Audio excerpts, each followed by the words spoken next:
네, 이슈가 된 사건을 더 들여다보는 사건 추적 시간으로 이어갑니다. 사회부 황지원 기자와 함께합니다.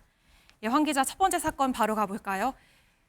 폰 압수, 휴대전화를 압수한다 하면은 학교에서 선생님이 핸드폰을 걷어가는 일은 종종 있는데 이번엔 어디서 벌어진 일인가요? 네, 바로 경남의 통영시청입니다. 이게 통영시장님을 만나러 가려면 예. 비서실에 휴대전화를 맡기고 들어가야 한다는 겁니다. 영상을 같이 보시겠습니다. 이 시장실 앞에 휴대폰은 여기에 보관해 주세요라는 공지가 붙어 있습니다. 있네요. 네, 한 시민단체는 어제 기자회견을 열고 독재 시대를 방불하게 하는 시대착오적이고 고압적인 갑질이라고 비판했습니다. 예. 녹취가 우려된다는 핑계라면 더욱 구차하다.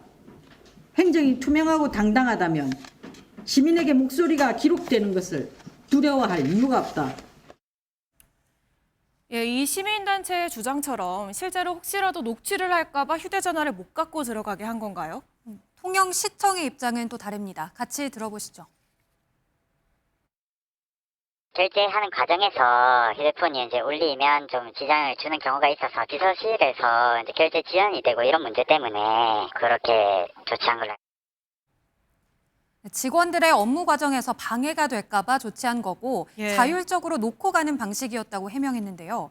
사실 진위는 당사자들만 알겠지만 지금은 논란이 되면서 이 휴대전화 보관함과 공지를 모두 없앤 상황입니다. 예, 벨이 울리는 건 통영시청에서만 벌어지는 일은 아닐 텐데 말입니다. 다음 이슈로 넘어가 보겠습니다. 이번엔 시험 논란인데 뒤에 경찰 마크가 보입니다. 어떤 이야기죠? 네, 최근 75기 경위 공채 시험에서의 논란인데요. 예. 일부 수험생들이 면접 전형에서 여성 채용 비율을 맞추려고 의도적으로 여성에게 유리한 질문을 한 거 아니냐 이렇게 의혹을 제기했습니다. 실제로 이 면접을 본 여성 지원자 19명 가운데 16명이 최종 합격했는데요. 남성은 반 정도 떨어졌고요. 예. 그런데 일부 남성 지원자들이 이런 주장을 하게 된 이유는 다름 아닌 수험 번호 때문이었습니다. 수험 번호가 왜 문제가 되는 것이죠? 지난 공채 시험들과는 달리 이번 기수는 수험 번호에서 남녀를 분리했는데요. 네. 그래서 5일 동안 진행된 면접 중에 가장 마지막 날은 모두 여성 지원자들이었습니다. 이날의 면접 난이도가 극명하게 낮았다 이런 게 일부 수험생들의 주장입니다. 제가 이번 시험에 응시한 분과 이야기를 함께 나눠봤는데요. 같이 들어보시죠. 첫째 날부터 넷째 날까지는 거의 예상치 못한 문제가 나왔어요. 마지막 날에는 뭐 이상동기 범죄, 뭐 저희가 기출로 준비한 거거든요. 그런 거는. 아무래도 뭐 이번에는 좀 불공정한 것 같다.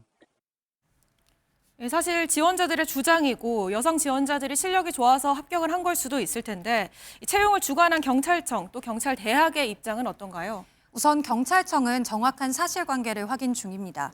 경찰청 관계자는 취재진과의 통화에서 면접을 주관한 경찰대학에 문의해서 사실관계를 확인하고 있다고 전했는데요. 예. 수험 번호가 나뉘면서 논란이 된 것 자체는 일리가 있으니 올해부터 남녀 통합 채용을 시작하는 이 순경 공채도 괜한 논란이 생기지 않도록 번호를 섞는 방식도 고려해보겠다고 덧붙였습니다.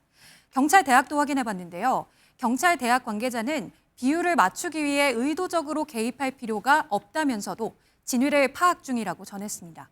그러면서 올해부터 수험 번호가 성별에 따라 나뉜 이유는 시험장 관리 등 수험생 편의를 위해 의도한 거라고 설명했습니다. 예, 불필요한 논란을 만들 필요는 없겠죠. 여기까지 듣겠습니다. 사회부 황지원 기자였습니다.